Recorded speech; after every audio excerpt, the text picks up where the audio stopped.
कौन है दहशतगर्दों का सरदार शहजाद भट्टी, जिसने सीधे दे दी लॉरेंस के पूरे परिवार को मारने की धमकी, ले लिया अब बड़ा पंगा। अब आगे क्या होगा? सोशल मीडिया के जरिए करता है गुर्गों की भर्ती। कभी लॉरेंस के लिए कुछ भी करने को था तैयार, लेकिन अब क्यों बन गया जानी दुश्मन, जान लीजिए। गैंगस्टर लॉरेंस बिश्नोई एक ऐसा नाम है जो अक्सर सुर्खियों में छाया रहता है, कभी सलमान खान केस को लेकर तो कभी किसी और मुद्दे पर।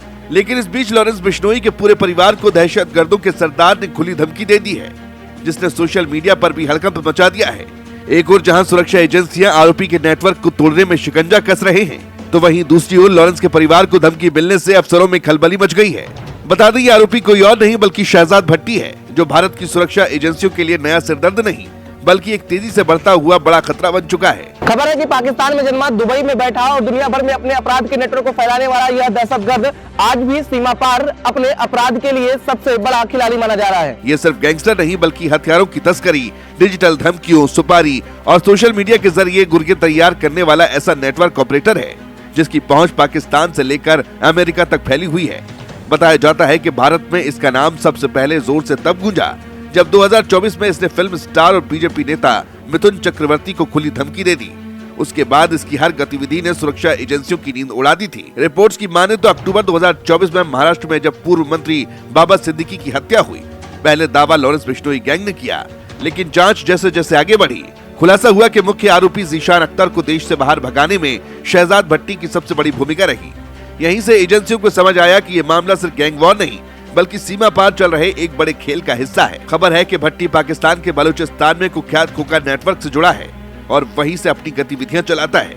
दुबई में बैठकर वो हवाला, फंडिंग, हथियार और डिजिटल तरीके से दहशत फैलाने जैसे काम करता है। सिर्फ यही नहीं, शहजाद भट्टी और लॉरेंस बिश्नोई की दोस्ती कभी इतनी गहरी मानी जाती थी कि ये एक दूसरे के लिए किसी भी हद तक जा सकते थे। 2024 में दोनों की ईद पर हुई वीडियो कॉल वायरल हुई थी, जिसमें भट्टी ने कहा था कि वो लॉरेंस के लिए गर्दन कटवाने को तैयार है। लेकिन जैसे ही पहलगाम हमले के बाद लॉरेंस ने हाफिज सईद को धमकी दी, भट्टी आग बबूला हो गया। पाकिस्तान समर्थित नेटवर्क का हिस्सा होने के कारण वो लॉरेंस के बयान से भड़क उठा और तभी से दोनों दुश्मन बन गए। दावा है कि शहजाद भट्टी की असली खतरनाक ताकत उसका सोशल मीडिया नेटवर्क है। भट्टी फेसबुक, इंस्टाग्राम, टेलीग्राम और कई एनक्रिप्टेड ऐप्स पर युवाओं को पैसे का लालच देकर अपने गिरोह में शामिल करता है। उसकी गतिविधियों पर नजर रखते हुए दिल्ली पुलिस ने MP, UP और पंजाब से उसके 3 गुर्गों को गिरफ्तार किया। विकास प्रजापति, आरिस उर्फ आसिफ और हरगुनप्रीत, तीनों को भट्टी ने डिजिटल तरीके से भर्ती किया था, हथियार दिए थे और भारत में अपनी जड़ें फैलाने का काम सौंपा था। इनकी गिरफ्तारी ने साबित किया कि भट्टी का मॉड्यूल सिर्फ ऑनलाइन ही नहीं बल्कि जमीन पर भी एक्टिव था। भट्टी का सबसे बड़ा खेल तब बेनकाब हुआ जब उसने सीधे लॉरेंस बिश्नोई के भाई अनमोल और पूरे परिवार को मारने की धमकी दे डाली। अनमोल अमेरिका से भारत आया और तुरंत कोर्ट पहुंचकर बताया कि उसकी जान को सबसे बड़ा खतरा शहजाद भट्टी से है। सोशल मीडिया पर वायरल एक वीडियो में भट्टी ने खुलकर अनमोल और उसके परिवार को निशाना बनाने की बात कही थी। अनमोल ने NIA कस्टडी में रहते हुए कहा कि उसकी पेशियों के दौरान बुलेट प्रूफ गाड़ी और सुरक्षात्मक जैकेट दी जाए। अब सवाल यह है कि आगे क्या होगा। भट्टी पाकिस्तान की जमीन का इस्तेमाल करता है और दुबई में सुरक्षित बैठा है। भारत की एजेंसियां अब उसके खिलाफ बड़े स्तर पर इंटरनेशनल ऑपरेशन की तैयारी कर रही है। शहजाद भट्टी का नेटवर्क टूटेगा या नहीं, ये इस बात पर निर्भर करेगा कि पाकिस्तान उसे बचाता है या नहीं।